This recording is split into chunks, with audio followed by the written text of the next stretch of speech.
Alright, Truck Jacked in Las Vegas by Pimp. Let's get into it.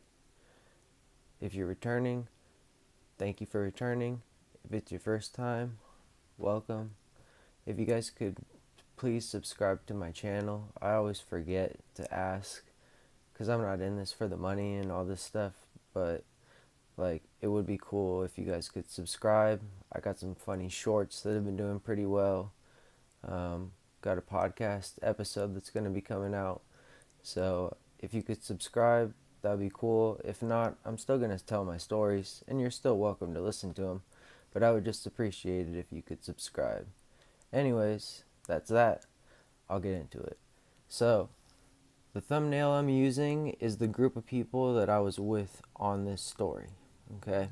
So, this took place about 12 years ago. Okay? And or maybe 11. I was like freshly 21. So when we went, I stay in LA, and I had a homie that was staying in Hesperia at the time.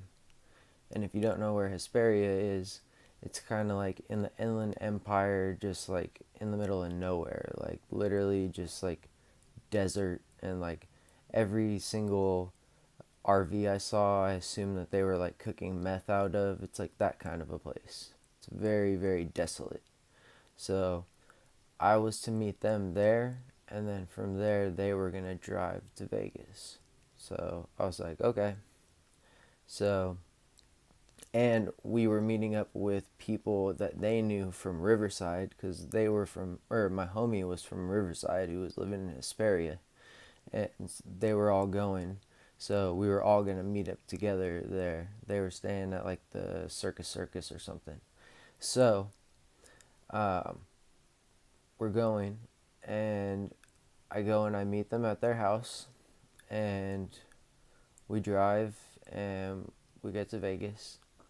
So we get there, and we're like all meet up in one room, and we're turning up. We're drinking like Gentleman's Jack.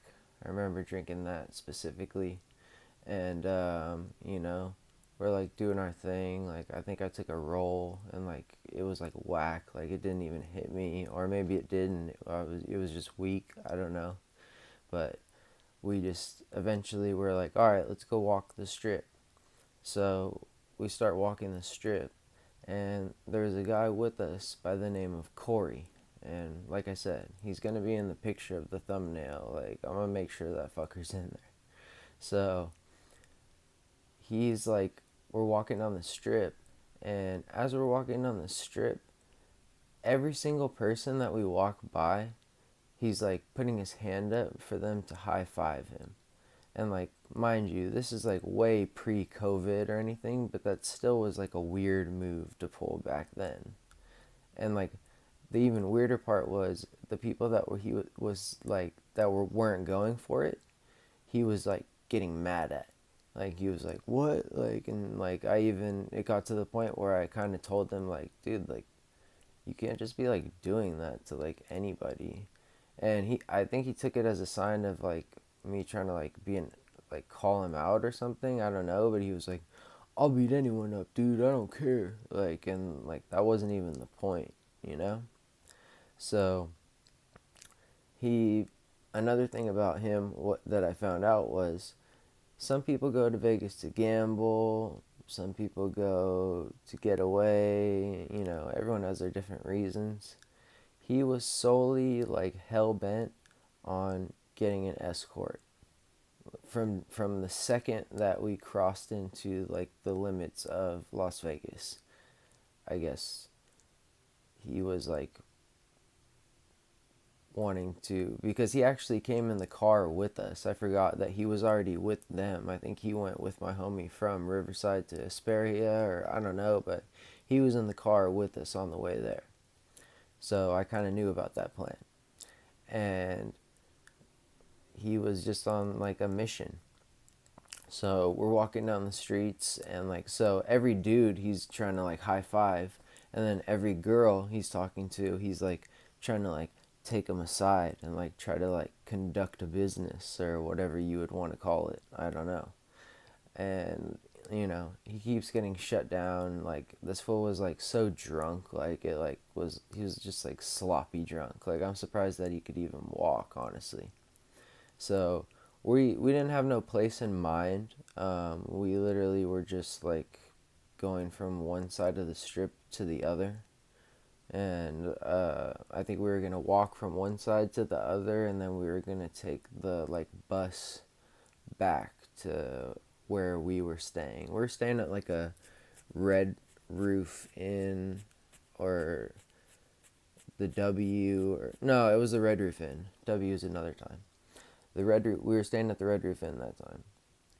So, like, we were only there for like literally like the weekend. Like, I think we got there on a Friday and left on a Saturday or Sunday morning, or like we only had like one full day of being there. Especially because we got in kind of late.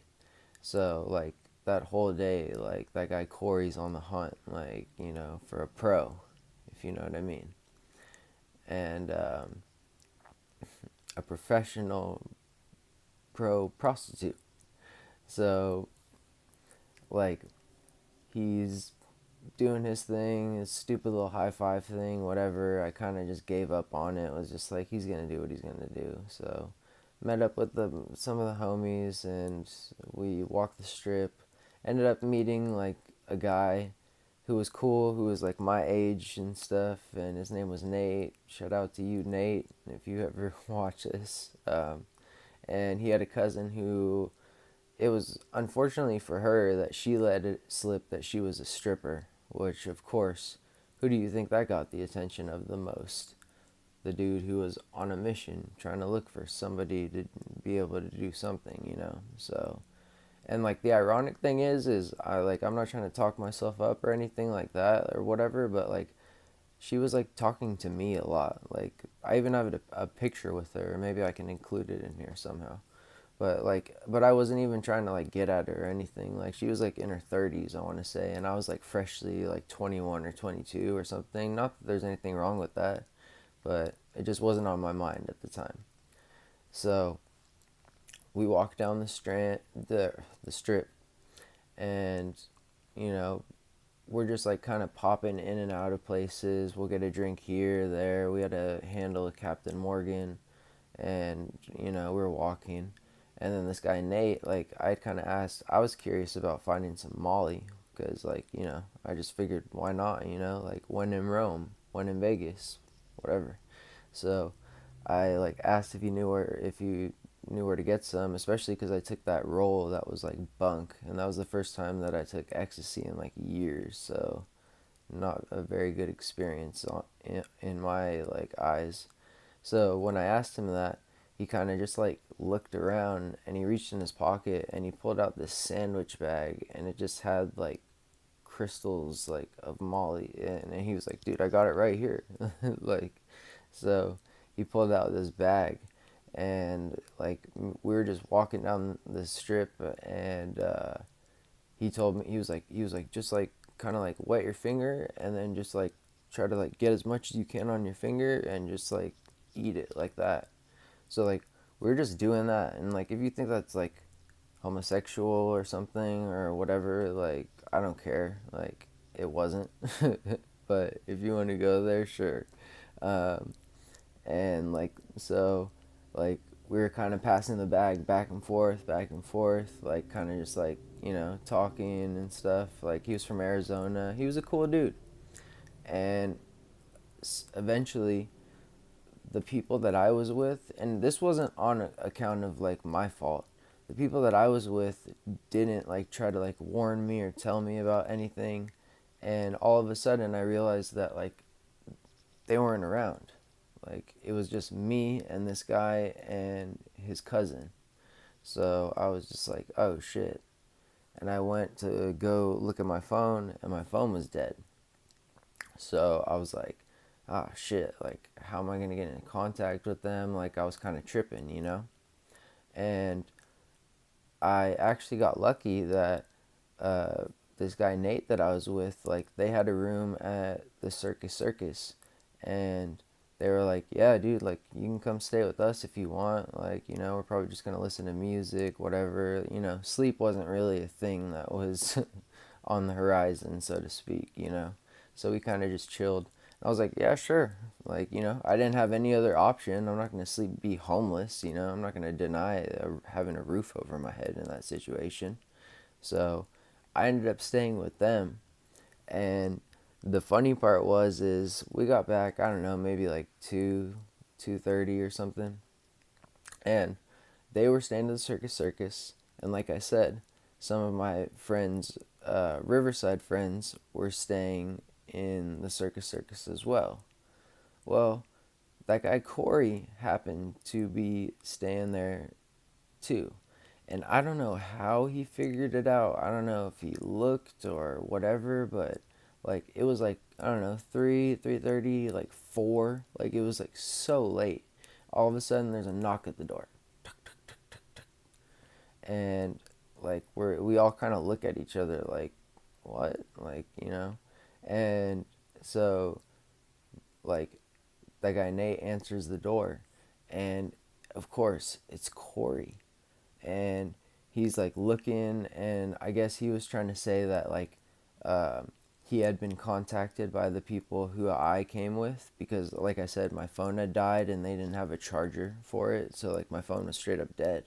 So he was like, I guess he had figured it out, and he was like, yo, like, you know, like they're over at the Red Roof, blah blah blah, whatever. And like I said, it was still late, so it wasn't like, get ready, we're gonna go now.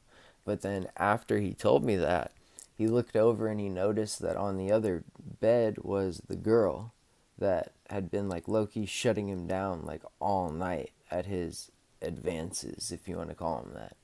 And I guess like he figured he would give it like a final like last shot or something. And he was like standing at the door, and he like explained to me like the deal or whatever, and like explained to me where they were, what room they were staying at, and everything. And I was like, and it was really close, so I was like, okay, all right, cool. And then he just like stood at the door frame, and he like looked over at the girl, and he was like, hey, hey, hey, like he was trying to get her attention. And like me and this guy Nate were like looking at each other, kind of like, you know, like, remember, this is this guy's cousin, you know, like they're like family members, like that's like gotta be you know, kind of weird. So um he's like, hey, um so would you want to go like hang out or something? And she was like, no, what? She's like, I'm tired, baby, I'm tired. Like you can tell that she's talked to like men like this probably more than once, you know. And she was just like, I'm tired, like no, like I'm not going. And he just like kept asking, persistent, kept asking. And she just kept shutting him down, to the point where this guy Nate was like, yo, like, she said no, like, get out of here, dude, like you're being weird, like. And it was turned into like a whole thing. So that he goes, he gets pissed off, he slams the door. I specifically remember that. So that sent him on a mission to go and walk down the strip by himself with also a dead phone. He didn't know I guess his phone was dead, or I don't know what it was, but we couldn't get a hold of him when the time came. And that prompted him to go walk down the strip and think like, oh, we're leaving soon, I gotta try to get something. uh so like we're like, eventually time goes by, like we're trying to get a hold of him, we can't. And we're like getting ready, and we got to check out, and we got to go, and we got to leave, you know, like can't stay forever. So we had an extra, he was supposed to get a ride home with us, but we had an extra spot in the car. So this other guy, Michael, his he like took his place. And he was more of like a Riverside friend. He was closer with the Corey dude, like had his number and everything and stuff. That was the first time I ever met him, you know, quite a first impression. And you'll see why. So we tell him like, yo, if you want to come with us, like come with us, you know. And I can remember like leaving like the Vegas area, stopping at the place where like you could like, they had like $1 million in cash, but it was like in like a glass casing or something like that. Maybe it's not there. I don't know. I haven't been to Vegas in forever. But so, like, we're at a certain point, we have to leave. We're calling, they're leaving voicemails and all this stuff because that guy had to work on Monday and it was Sunday. Like, he needed to get back in order to go to work. So, that guy Michael takes his place. We're going, and it's right when you get to the point where, like, if you know where the fruit border is, that's right on the border of, I guess, like California and Nevada or something. Like, they're like, want to know if you have fruit or something like that. You know what I'm talking about. If you know, you know. And like, pretty much right when we get in that area, all of a sudden this dude Michael, his phone starts ringing. So his phone starts ringing, and he sees, oh shit, it's Corey. So he picks up and he's like, yo, like, where are you at, dude? Like, what happened? And because and mind you, like, that border, like, I think we were at least an hour away, or like, we weren't just like down the street or something like that. So he's like, dude, like, what happened? And so this is where the real story begins. Apparently, Corey was successful in finding someone on the strip to take care of his pleasurable needs, right?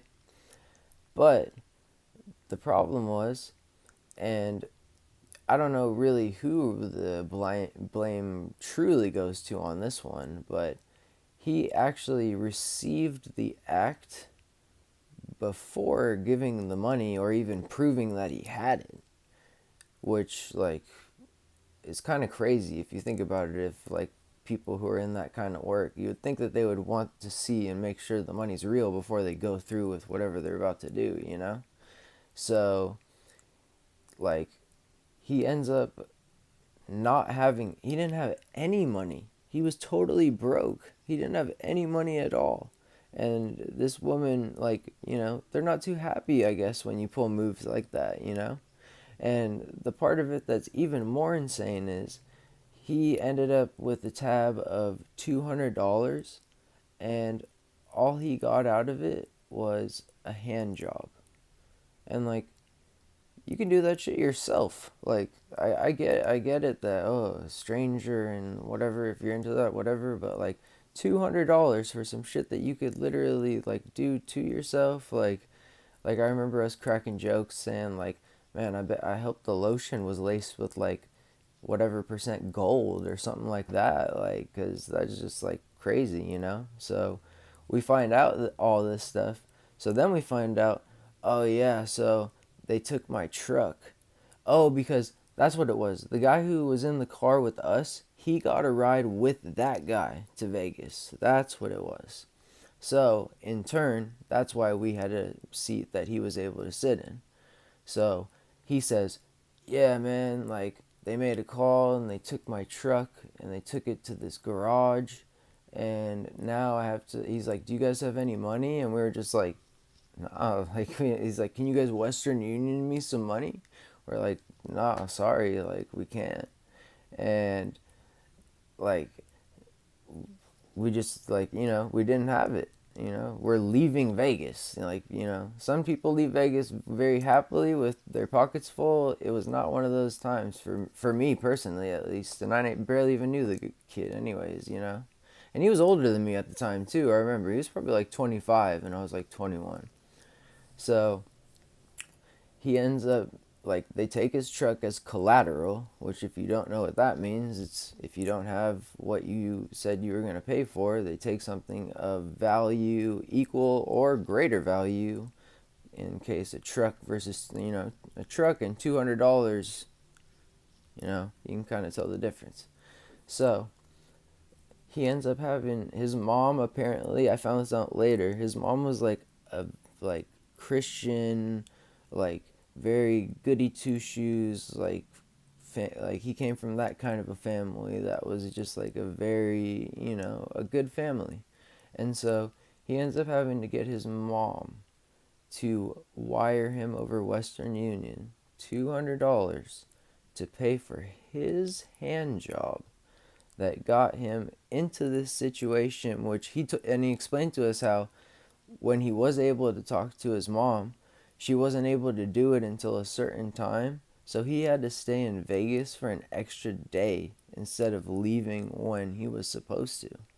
So when we were on our way, he was like preparing to stay another day. And I don't know what went down in that time, but we end up getting back, and like I can still remember, like, I think I stayed the night and I was going to leave the next day from Hesperia or whatever, and he called my friend Andrew and he explained the whole situation, and we were just kind of like, going through the highlights of like what had happened to him. And he explained to us that in the whole process, he lost his job because he was supposed to show up for work that coming Monday, and he had to stay in Vegas that Monday, and he didn't get back until Tuesday. So someone asked him, like, they named all this stuff of all these things that happened to him, and then they said, I'll never forget, they said, so I gotta say, was it worth it? And there's like a pause on the phone, and then he goes, hell yeah. I mean, I'm making the facial expression, but I can tell by the way he said it. He goes, hell yeah, it was worth every penny. And like that shit, like honestly, I thought I was gonna piss my pants. Like I was laughing so hard, just that like that was his takeaway from like that whole situation was like, yep, it was worth it. It was worth every single thing. When it's like, I don't know, everybody has a different perspective, whatever, but I wouldn't have viewed it that way. But anyways, like that's the story of the pimp totally taking over, like straight taking this fool's car as collateral until he was able to make something happen. And he's lucky that he even got a pimp that was lucky to do that. Not to say that they're all crazy or like violent or whatever, but like, you know, things could have went a lot worse. Let's just leave it at that. All right.